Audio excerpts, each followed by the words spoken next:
بہت الفاظ ہیں نادر، بڑے بے ساختہ جملے. ابھی تو لب کشائی آپ کی اپنی گواہی ہے، ابھی تو آپ ہیں ذل الہی، آپ ہی کی بادشاہی ہے.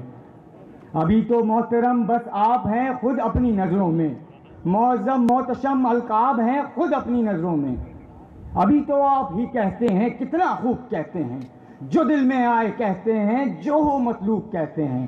مگر جب آپ کی سیرت پہ ساری گفتگو ہو لے، بس اتنا یاد رکھیے گا، ابھی تک ہم نہیں بولے، ابھی تک ہم نہیں بولے. اور اب میری یہاں موجود ایک ایک مزدور بھائی، ایک ایک ساتھی سے گزارش ہے کہ استقبال کیجئے تعظیم کے ساتھ میری، آپ کی، ہم سب کی متحدہ قومی موومنٹ پاکستان کے کنوینر ڈاکٹر خالد مقبول صدیقی بھائی.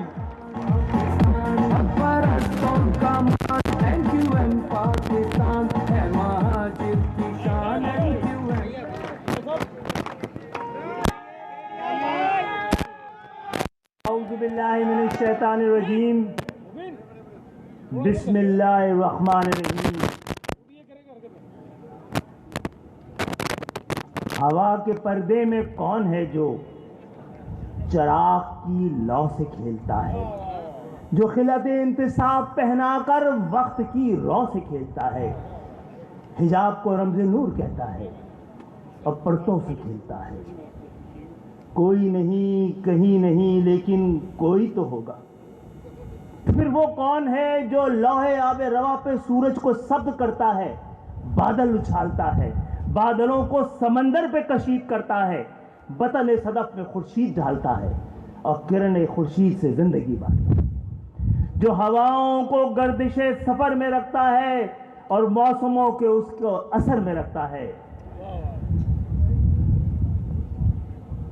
جو سنگ میں آگ، آگ میں رنگ، رنگ میں روشنی کے امکان رکھنے والا، جو خاک میں صوت، صوت میں حرف، حرف میں زندگی کے سامان رکھنے والا، اور وہ جو ایک کلی کے کنوارے پن کو شبنم کی پاکیزگی سے دھوتا ہے اور اسے گلاب کرتا ہے، حق و حکمت کو حرف کے سانچے میں ڈھالتا ہے، ترتیب دیتا ہے اور اپنی کتاب کرتا ہے، اور اس کتاب میں انسان کو مخاطب کر کے کہتا ہے کہ تم نے اپنے ہاتھوں سے اپنی گردنوں میں غلامی کا طوق پہنا ہے کہ اللہ نے انسان کو آزاد پیدا کیا.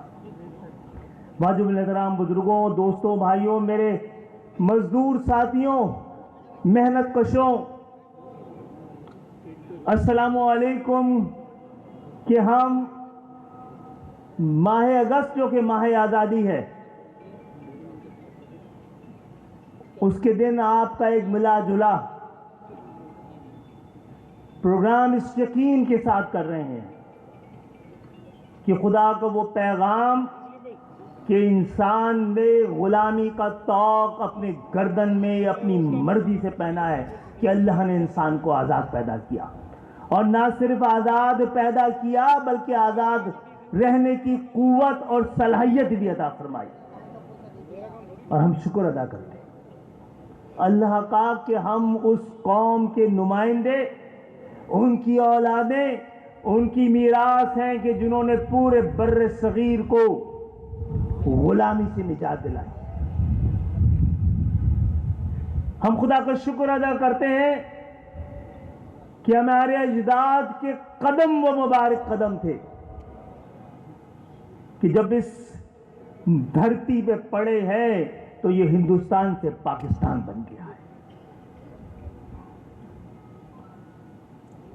ہم نے اس دفعہ صرف یوم آزادی نہیں منایا، ماہ آزادی منایا. اس لیے کوشش کی ہے کہ جشن آزادی سے زیادہ اہم مشن آزادی ہے.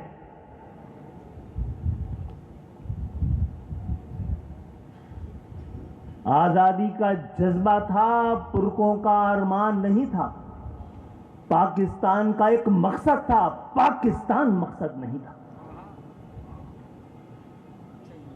اور یہ بھی کہ ہم پاکستان میں نہ صرف آزاد آئے تھے، آزادی ساتھ لائے تھے.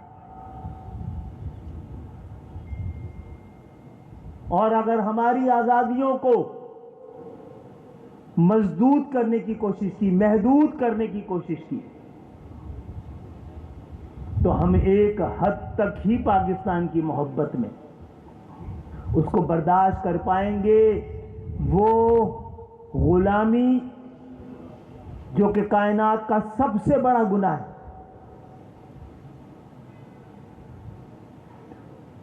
غلامی کو قبول کرنا انسانیت کی سب سے بڑی توہین ہے۔ ہم نے آزادی دلائی ہے، آج لوگ پوچھتے ہیں ان کا مقصد کیا ہے؟ پاکستان تحریک انصاف کہتی ہے نیا پاکستان، پاکستان پیپلز پارٹی کہتی ہے بھٹو کا پاکستان۔ پاکستان مسلم لیگ کے پاس اس دعوے کے علاوہ کچھ نہیں ہے کہ پاکستان کبھی کسی مسلم لیگی نے بنایا تھا۔ ہم نئے پاکستان کے نہیں، جناح کے پاکستان کے لیے کام کرتے ہیں۔ ہم نئے پاکستان کے لیے نہیں، بہتر پاکستان کے لیے کام کرتے ہیں۔ اور ہم یہ سمجھتے ہیں، اور ہمارا اب عزم مصمم ہی نہیں، اب سب سے اہم مقصد اس بہتر پاکستان اور جناح کے پاکستان کے لیے آبادی کے اضافوں کے ساتھ ایڈمنسٹریٹو یونٹس کی پورے پاکستان میں اضافے کی جدوجہد ہے۔ اور کسی کو اپنے علاقوں میں اس طرح کی کوئی تبدیلی کی ضرورت محسوس نہ ہوتی ہو، اگر کسی کو ضرورت محسوس نہیں ہوتی ہو، کسی کا مطالبہ نہ ہو، تو پھر ہمارا مطالبہ بھی ان کے مطالبے کے ساتھ نہیں ہے۔ ہاں، ہم یہ سمجھتے ہیں کہ پورے پاکستان میں اگر کہیں نئے ایڈمنسٹریٹو یونٹ، نئے صوبے کا سب سے مضبوط اور سب سے انصاف میں مبنی کوئی مقدمہ ہے تو سندھ کے شہری علاقوں کا۔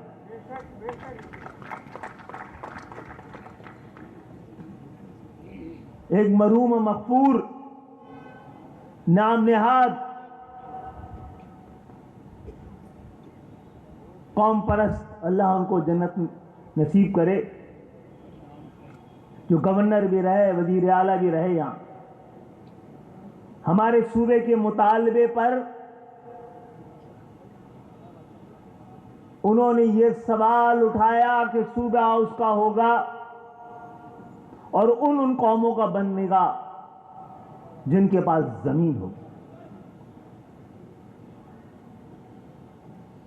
الحمدللہ ہمارے پاس ضمیر کے ساتھ ساتھ زمین بھی ہے، اور یہ وہ زمین ہے جس کا حق ہمارے پاس سرحدیں عبور کرنے سے پہلے سے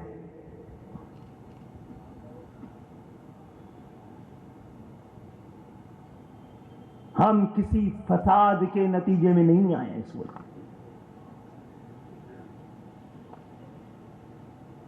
ہم ایک عالمی معاہدے، ایک دلیل، ایک یقین، ایک وعدے کی بنیاد پر آئے ہیں، اپنے ارادے اور اپنے اختیار سے آئے ہیں۔ ہمارے اجداد اپنے گھروں سے نکلے تھے تو ان کے ہاتھ میں نئے بننے والے پاکستان میں اپنے گھروں کے پتے موجود تھے۔ ہم ہندوستان کو متروک کر کے آئے تھے، اور یہاں سے ہندو سندھی جو یہاں سے گئے تھے وہ سندھ کو متروک کر کے گئے تھے۔ ہم ان کی زمین پر، وہ ہماری زمین پر، ہم ان کے گھر پر، وہ ہمارے گھر پر، ہم ان کے کاروبار پر اور وہ ہمارے کاروبار۔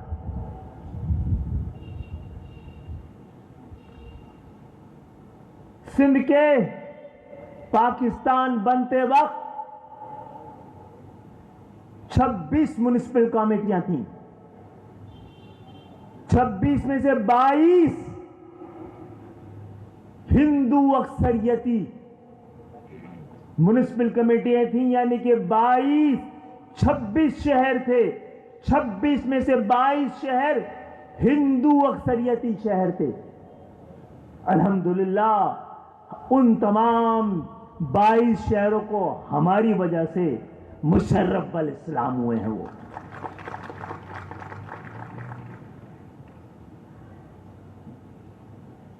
تو آپ کو اگر ایڈریس چاہیے ہماری زمین کا، تو برطانیہ کے پاس بھی ہے، امریکہ کے پاس بھی ہے، اقوام متحدہ کے پاس بھی ہے، ہندوستان اور پاکستان کے پاس بھی۔ حمیدہ کھوڑو لکھتی ہیں اپنی کتاب میں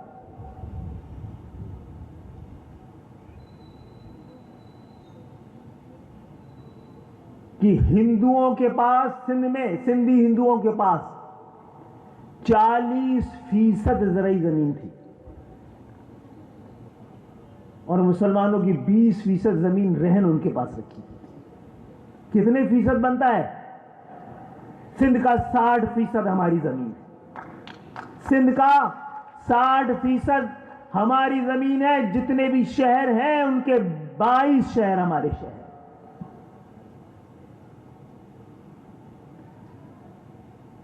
ہمارے پاس آپ سے مضبوط ضمیر اور آپ سے بڑی زمین ہے۔ اب یہ مقدمہ اور یہ جد و جہد ایوانوں کے ساتھ ساتھ عدالتوں تک جائے گی۔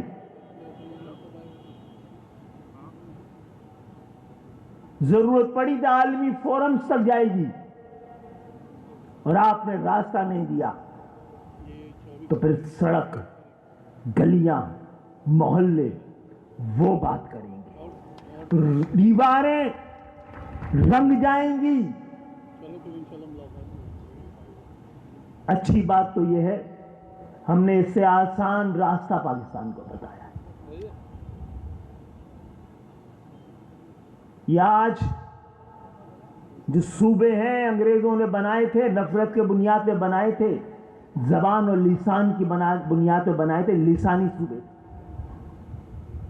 ہمیں کوئی اعتراض نہیں ہے لسانی صوبوں، اگر وہ جائز ہیں تو پھر ہم بھی لسانی صوبہ بنا لیں گے۔ ہمارے پاس تو اس پورے خطے کا سب سے مضبوط لسانی زبان ہمارے پاس ہے۔ ڈالیں، گوگل کریں،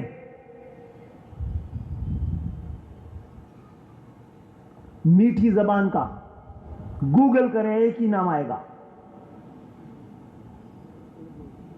اور اللہ کا شکر ہے کہ وہ مٹھاس جو ہماری مادری زبان کی تھی ہم نے وہ قوم کو دی، وہ قومی زبان ہے۔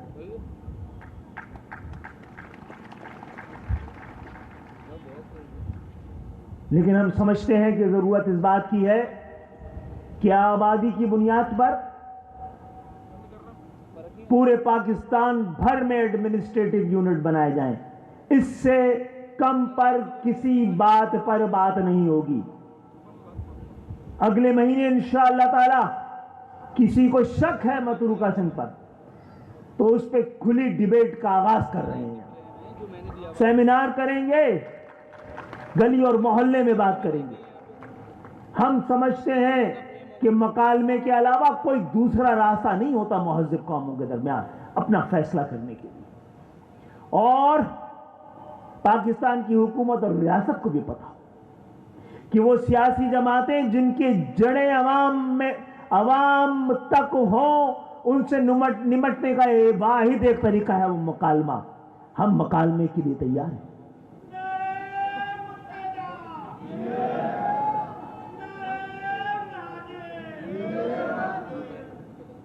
اور ہم یہ سمجھتے ہیں کہ قائد اعظم کے فرمان کے مطابق جمہوریت ہی وہ واحد راستہ ہے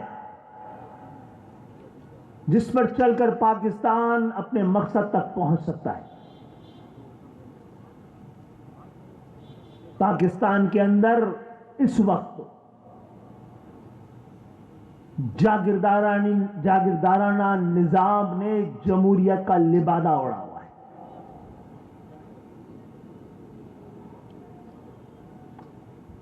اور ایسا المیہ ہے کہ جب ملک میں جمہوریت ہوتی ہے، جو نام نہاد جمہوریت ہے،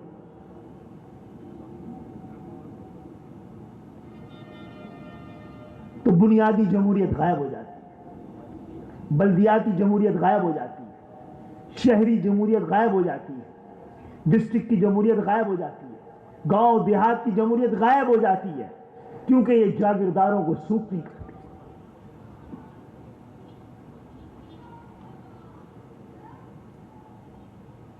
18ویں ترمیم پر ایم کیو ایم کو نشانہ بنانے والوں کو یہ بتانا چاہتا ہوں کہ ہم نے آرٹیکل 140A 18ویں ترمیم میں ڈال کر اس کا سارا زہر مار دیا تھا. کسی بھی مہذب معاشرے میں، کسی بھی مہذب ملک میں، کسی بھی جمہوری ملک میں، کسی بھی آزاد ملک میں کسی شہری کو، کسی حکمران کو، کسی حکومت کو کے پاس یہ آپشن نہیں ہوتا کہ آئین کی جس آرٹیکل کو وہ اپنے لیے بہتر سمجھے، اس کو سوٹ کرتا ہو جماعتی طور پر یا خاندانی طور پر یا علاقائی اکائی کے طور پر، تو اس پہ تو عمل درآمد ہو اور اسی آئین کے چند آرٹیکل پہ مکمل طور پہ اس کو اگنور کر دیا جائے. تو آرٹیکل 140A پر ہماری مجبور عدالتیں، ان کو پتہ ہونا چاہیے کہ ان کے فیصلے اتنے عرصے محفوظ رہے تو یہ قوم غیر محفوظ ہو جائے گی.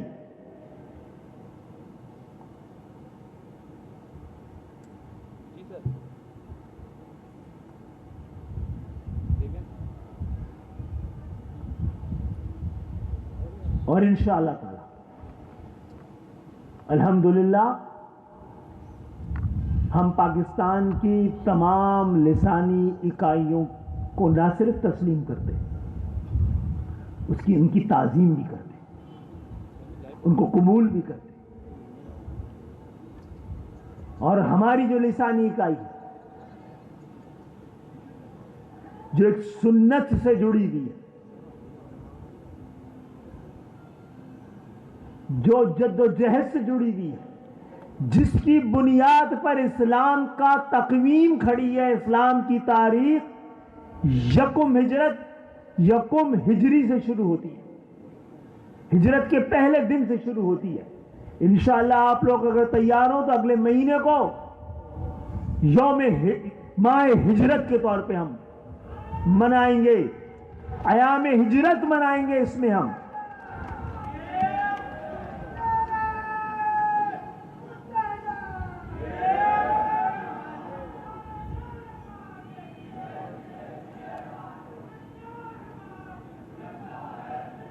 وہ بہت ساری چیزیں اور زیادتیاں جن کا ذکر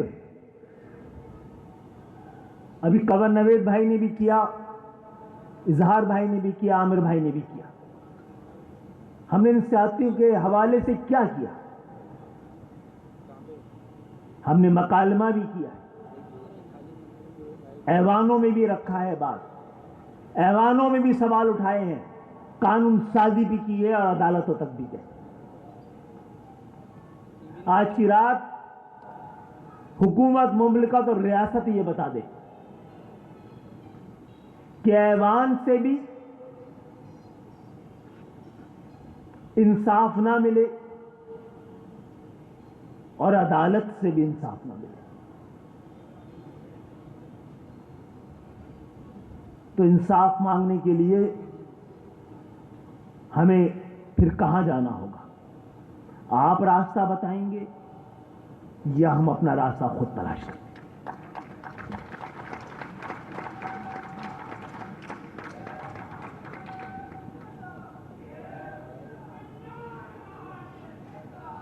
ایسی تمام جدوجہد کے لیے جو ہم پر اب لازم ہوتی جا رہی ہے، وقت کا دامن کے سکڑنے کی وجہ سے فوری طور پہ لازم ہوتی جا رہی ہے، اور یہ میں گفتگو شاید آج صحیح جگہ پہ کر رہا ہوں۔ پاکستان کے اندر بڑی بڑی تحریکیں مزدوروں اور طالب علموں کی مددوں سے کامیاب ہوئی ہیں۔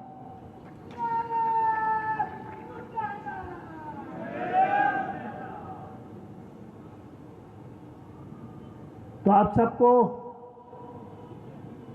نئی تبدیلیاں مبارک ہو۔ یہ تبدیلی نہیں، سلسلہ ہے ایک طرح کا۔ دراصل ہم سب پر 3 امتحان آتے ہیں تحریکی کارکنوں پہ۔ ایک اس وقت جب وہ کارکن بنتا ہے اور یہ قسم کھاتا ہے کہ آج جس مقصد کے ساتھ جڑا ہے، اس مقصد اور اس ڈھانچے میں رہتے ہوئے اس کی ذات اس پورے مقصد کے اندر ضم ہو چکی، اور اس کو یہ بار بار ہر روز جتانا اور اپنے اس وعدے کو یاد رکھنا پڑتا ہے۔ اس سے بڑا امتحان ہوتا ہے جب اس کارکن کو ذمہ داری دی جاتی ہے، اور اس سے بڑا امتحان اس وقت ہوتا ہے جب اس سے ذمہ داری واپس لی جاتی ہے۔ ایم کیو ایم میں ذمہ داری واپس لینے کے بعد کارکنوں کے رویوں سے ہی قیادت آگے کی جانب بڑھی ہے۔ ہر وہ شخص جو ذمہ داری سے ہٹنے کے بعد 2 رکعت نماز شکرانہ ادا کرتا کہ اللہ کا شکر ہے کہ بوجھ مجھ سے ہٹا۔ یہ قومی ذمہ داری میں نے جتنی ادا کر سکتا تھا کر لی، اور اس 2 شکرانے کے ساتھ دعا کے لیے ہاتھ کہ جو میرے بعد آیا ہے مجھ سے زیادہ کامیاب ہو۔ آئیے دعا کریں کہ ہم اس پاکستان کو اور اس پاکستان کو بنانے والوں کی اولادوں کے ذریعے پاکستان کو وہاں تک پہنچا پائیں جس مقصد کے لیے پاکستان بنا تھا۔ بہت بہت شکریہ۔